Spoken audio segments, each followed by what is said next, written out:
Assalamualaikum warahmatullahi wabarakatuh.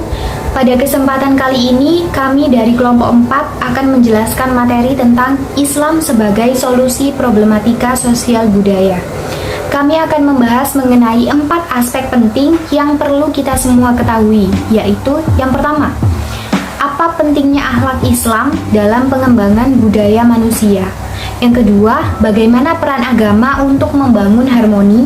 Yang ketiga, apa peran akhlak dalam membangun etos kerja muslim. Dan yang terakhir, bagaimana pemanfaatan lingkungan yang sesuai dengan nilai-nilai agama. Pentingnya akhlak Islam dalam pengembangan budaya manusia. Akhlak adalah suatu ilmu yang menjelaskan arti baik dan buruk, menerangkan apa yang seharusnya dilakukan oleh manusia kepada manusia lainnya untuk menyatakan tujuan yang harus dituju oleh manusia dalam perbuatan mereka, dan menunjukkan jalan untuk melakukan apa yang harus diperbuat. Ada perbuatan baik atau akhlak dalam Al-Quran yang harus dilakukan orang-orang setiap hari. Manusia berusaha sekuat tenaga untuk menegakkan prinsip-prinsip moral. Salah satunya adalah dengan memahami, mempelajari, dan menerapkan Al-Quran dalam kehidupan sehari-hari. Karena Al-Quran dan Al-Hadis merupakan landasan bagi pembinaan akhlak. Tujuan akhlak adalah membuat manusia menjadi mulia, makhluk ideal yang membedakan mereka dari makhluk lain. Akhlak menjadikan setiap individu untuk bersikap baik satu sama lain, kepada Tuhan dan makhluk hidup lainnya. Peran akhlak dalam perkembangan kebudayaan manusia penting, baik sebagai individu maupun sebagai anggota masyarakat. Karena pasang surut kesuksesan dan kehancuran, kesejahteraan suatu bangsa dan masyarakat tergantung pada bagaimana berperilaku. Jika moralnya baik, maka moral internal dan eksternalnya akan baik. Begitupun sebaliknya, jika moralnya buruk atau tidak bermoral, maka eksternal atau internalnya juga akan buruk. Poin kedua adalah peran agama untuk membangun harmoni. Menurut para ilmuwan sosial, kehidupan manusia terus berjalan dan sejarah selalu dibayangi oleh apa yang disebut agama. Jangan sampai sekarang hidup dengan kemajuan teknologi manusia yang super modern, tetapi jauh dari agama. Hampir semua masyarakat di muka bumi mempunyai agama. Malinowski menyatakan tidak ada bangsa bagaimanapun primitifnya yang tidak memiliki agama. Bagi mereka yang mengamalkannya, agama memberikan keuntungan yang luar biasa, terutama dalam hal perilaku sosial, mentalitas, dan sikap. Sikap orang-orang yang dipengaruhi oleh agama pada dasarnya memiliki dampak psikologis yang besar pada bagaimana orang tersebut berkembang, terutama dalam hal berpikir. Salah satu faktor yang harus diperhatikan dalam rangka mendorong keharmonisan antar umat beragama di Indonesia adalah pendidikan. Pendidikan agama harus mampu membentuk kepribadian peserta didik dan mengajarkan bahwa agama merupakan kebutuhan spiritual untuk menciptakan kerukunan, persaudaraan, dan ketenteraman. Pendidikan yang dibahas adalah pendidikan humanis yang mengedepankan akhlak yang baik dan menunjukkan tanda-tandanya melalui kejujuran, toleransi, dan cinta sesama manusia. Meskipun memiliki keyakinan yang berbeda-beda, umat beragama tetap perlu bekerja sama untuk menciptakan kedamaian beragama guna menumbuhkan rasa persaudaraan dan solidaritas. Tujuan harmonisasi bukan untuk menyatukan individu berdasarkan pandangan agama mereka, melainkan untuk menumbuhkan rasa kasih sayang dalam diri mereka. Maka dari itu, semua orang dan organisasi pemerintah lainnya memiliki tanggung jawab untuk mempromosikan kerukunan umat beragama di tingkat daerah, provinsi, dan pemerintah. Mulai dari tugas memelihara ketentraman, keamanan, dan ketertiban yang meliputi peningkatan kerukunan umat beragama, mengembangkan suasana saling menghormati, saling pengertian, dan kepercayaan antar umat beragama, bahkan menjaga ketertiban di tempat-tempat ibadah. Etos kerja, pengertian etos kerja sendiri menurut Musa Asy'ari adalah refleksi dari sikap hidup yang mendasar pada diri seseorang dalam menghadapi dunia kerja. Kita sebagai seorang muslim yang taat akan perintah agama diharuskan agar memiliki etos kerja yang tinggi. Sebagaimana dalam hadis yang diriwayatkan oleh Ibnu Majah bahwasanya sekiranya salah seorang mengambil tali dan membawanya ke gunung, lalu ia datang dengan membawa satu ikat kayu di atas punggungnya, kemudian menjualnya hingga dapat memenuhi kebutuhannya adalah lebih baik daripada meminta-minta manusia, baik mereka membeli ataupun tidak. Hadis tersebut merupakan motivasi dari Nabi Muhammad SAW kepada kaum muslimin untuk memiliki etos kerja yang tinggi.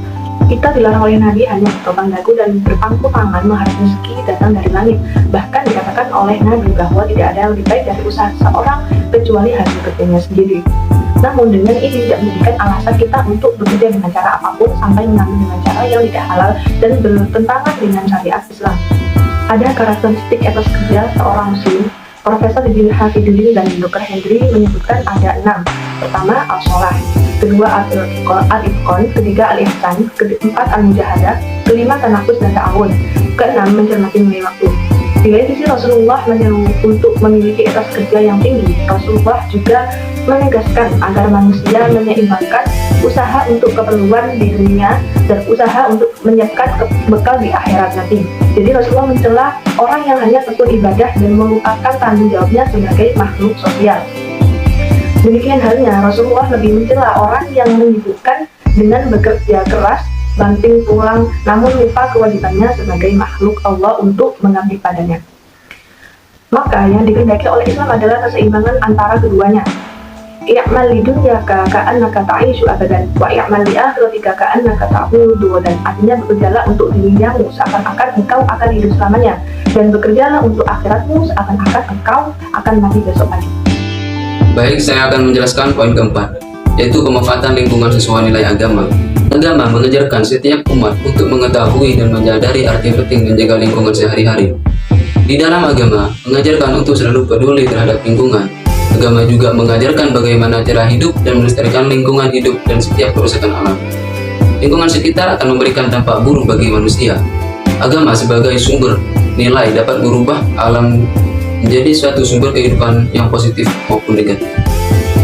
Dalam agama mengajarkan segala aspek mengenai kehidupan umat beragama, termasuk pembahasan mengenai lingkungan. Lingkungan hidup merupakan salah satu kesatuan sistem dan memiliki hubungan yang sangat erat dengan penghuninya, banyak interaksi dan korelasinya. Lingkungan hidup dalam pandangan agama tidak terlepas dari proses penciptaan Tuhan yang tidak secara kebetulan. Kejadian di alam semesta mengarahkan manusia agar mampu mendalami wujud keesaan dan kebesaran Tuhan. Mengingat karena semua kerusakan dan pencemaran lingkungan disebabkan karena ulah manusia. Seringkali kita sebagai manusia tidak berpikir secara jauh bahwa agama sangat mempengaruhi keberlangsungan lingkungan hidup. Padahal terdapat hubungan yang erat antara agama dan lingkungan hidup, termasuk agama dalam mempengaruhi perilaku manusia untuk menjaga dan melestarikan lingkungan hidup di sekitarnya. Pembahasan tentang lingkungan hidup ialah membahas bagaimana kita sebagai manusia bisa berinteraksi dan bersahabat dengan alam, hewan, tumbuhan, dan lingkungan sekitar. Masalah utamanya yang harus diperhatikan adalah hubungan antara manusia dalam kehidupan. Jika manusia hidup dalam lingkungan yang rusak, maka manusia sendiri yang akan mengalami kerugiannya. Selain itu, keberhasilan dan kelestarian lingkungan sangat berpengaruh dari tingkat kepedulian dan perhatian masyarakat. Karena lingkungan merupakan tanggung jawab setiap manusia dalam menjaga dan mengembangkannya. Alam memiliki potensi dan sumber daya yang melimpah untuk dinikmati oleh seluruh manusia. Namun tentunya ada batasan-batasan yang harus dijaga.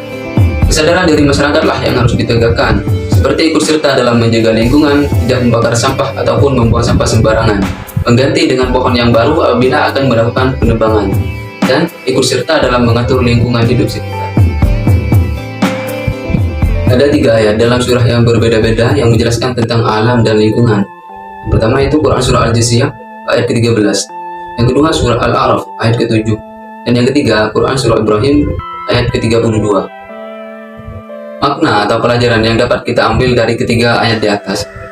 Yang pertama yaitu Tuhan sudah menyiapkan alam dan lingkungan yang dapat menunjang kehidupan makhluk hidup di dunia. Dan yang kedua, sebagai manusia kita harus senantiasa menjaga dan merawat alam sekitar. Yang ketiga, menjaga lingkungan sekitar sekarang sama dengan menjaga kehidupan di masa yang akan mendatang. Yang keempat, melakukan pengerusakan alam akan menjadi dampak buruk bagi kehidupan semua makhluk hidup. Yang kelima, memberikan pengetahuan kepada masyarakat akan pentingnya menjaga alam sekitar demi keberlangsungan seluruh makhluk hidup. Yang keenam, memberikan ilmu pengetahuan dan membuktikan melalui agama bahwa ajaran agama pun memberikan peringatan pentingnya menjaga alam sekitar. Yang ketujuh, memberi pendidikan lingkungan hidup yang diberikan kepada masyarakat dimulai sejak dini sampai seumur hidup agar manusia menjaga peka terhadap menjaga lingkungan sekitar. Yang kedelapan, menjaga lingkungan dan alam merupakan salah satu ibadah untuk memberikan rasa tanggung jawab atas apa yang diberikan oleh Tuhan kepada kita.